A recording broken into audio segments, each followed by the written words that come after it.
அப்போ என்டிஏ பாஜக அதிமுக கூட்டணிங்கிறது இந்த 2026 தேர்தல் வந்து அது கிட்டத்தட்ட அது உறுதியானது மாதிரி நம்ம எடுத்துக்கலாமா? இன்னொன்று உங்கள்கிட்ட கேட்க விரும்புதா, இதே புள்ளியை ஒட்டி அண்மையில் வந்து சசிகலா மேடம் வந்து வைத்திலிங்கத்தை சந்தித்து பேசினாங்க. முன்னாள் அமைச்சர் வைத்திலிங்கத்தை சந்தித்து அவர் வீட்டில் சந்தித்து பேசினாங்க. பட் டிவி தினகரன் உள்ளிட்டவர் உடன் இருந்தாங்க.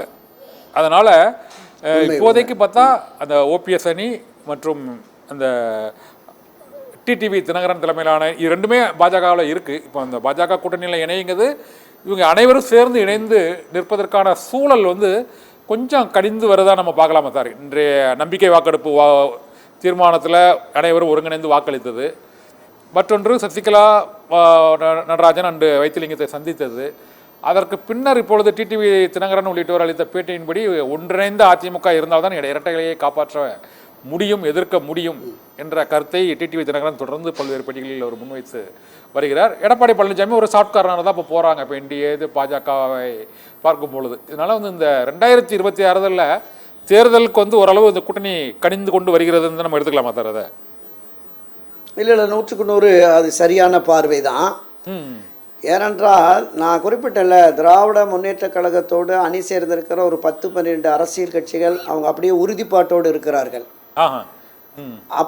அப்போ நேரடி போட்டி என்று வந்தால்தான் வெற்றி சாத்தியம். இந்த எதிர் வாக்குகள் 4 அணி 5 அணி என்று பிரிந்து நின்றால் வெற்றி பெறுவது சாத்தியமில்லை.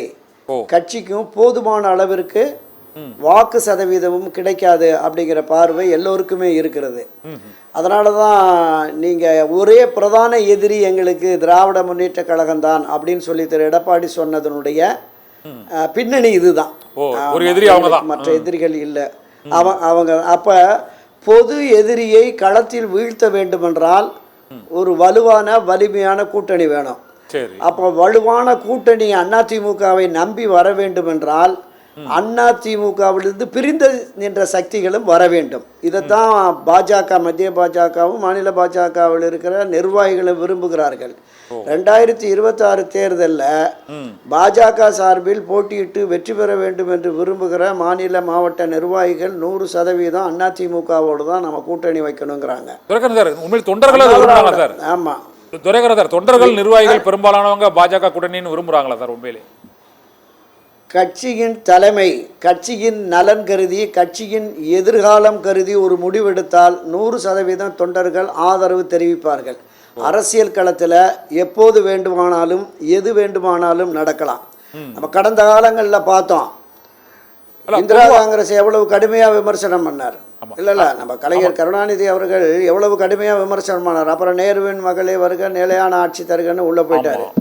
பாரதிய ஜனதா கட்சியை பண்டாரம் பரதேசி கட்சி, இந்த நாட்டையே கபலீகரம் பண்ண வந்த ஆக்டோபஸ் தான் பாஜகன்னு பேசின திரு கருணாநிதி பாஜகவோடு கூட்டணி சேர்ந்து ஆட்சிக்கு வந்தார். அதனால ஒட்டுமில்லை உறவும் இல்லை, எப்போதும் நாங்கள் சேரமாட்டோம் என்று பேசுபவர்களெல்லாம் தேர்தல் வந்தபோது கைகுலுக்கி தேர்தல் உடன்பாடு வைத்துக் கொண்டார்கள் என்பது நம்ம பார்த்துருக்கோம்.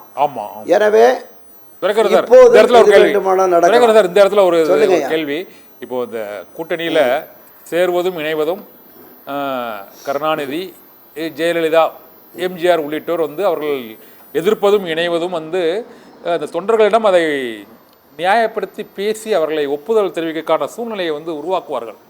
ஆனால் இப்போது அதிமுகவில் எடப்பாடி அந்த ஒரு பிம்பமாக அவர் உயர்ந்து நிற்கிறாரா? அவர் எடுக்கும் முடிவுகளை சமாதானப்படுத்த இயலுமா? ஏற்கனவே பாரதிய ஜனதா கட்சியை எதிர்த்து அரசியல் பண்ணியாச்சு. இப்போ கட்சியிலோ உள்கட்சி நிர்வாகிகளே 2ஆம் கட்ட தலைவர்களே அவருடைய பேச்சை கேட்கிறார்களா என்ற ஒரு கேள்வி எழுந்திருக்கிறது. இப்போது அதிமுக அந்த ஒருங்கிணைப்பு குழுவை சேர்ந்தவர்கள் என்றால் பாரதிய ஜனதா கட்சியின் கூட்டணியில் இருக்க முடியாது என்ற ஒரு நிலைப்பாட்டை புகழேந்தி உள்ளிட்டோர் வந்து வெளி மீடியாக்களில் பொதுவாக வந்து பேசுகிறாங்க. அதுதான் தொண்டர்களோட மனநிலைன்னு சொல்கிறாங்க.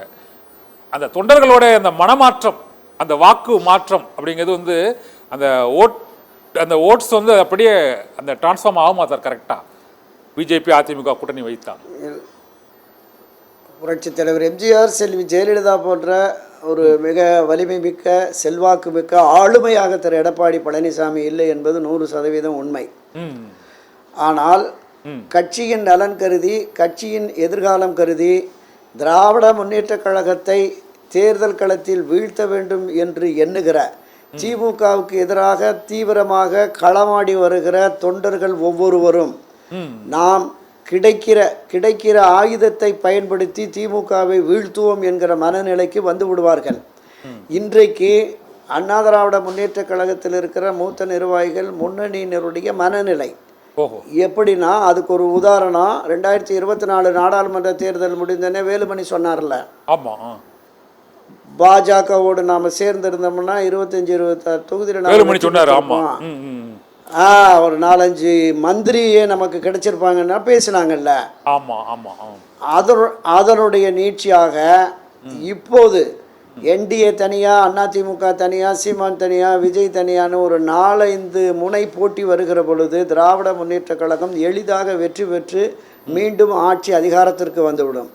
திமுக மீண்டும் ஆட்சி அதிகாரத்திற்கு வந்துவிட்டால் அவர்களை எதிர்த்து களமாடுவதும், பாஜகவுக்கு எதிராக இருந்து ஒரே நேரத்தில் 2 எதிரிகளை நாம் களத்தில் சந்திப்பது என்பதும் அது சரியான அணுகுமுறையாகாது என்று கட்சியினுடைய தலைமை நிர்வாகிகள் முடிவெடுக்கிற பொழுது இணைந்து பயணிப்பார்கள். நீங்க எவ்வளவு பெரிய பிரச்சனைகள் உருவானாலும் கூட உடன்பாடு என்று வந்துவிட்டு பொது எதிரியை வீழ்த்துவதற்கு நாங்கள் கைகோர்த்திருக்கிறோம் என்று அவர்கள் அறிவித்து விட்டால் தொண்டர்கள் ஒப்புக்கொள்வார்கள். அதுல மாற்று கருத்து இல்லை கண்ணன். சரி.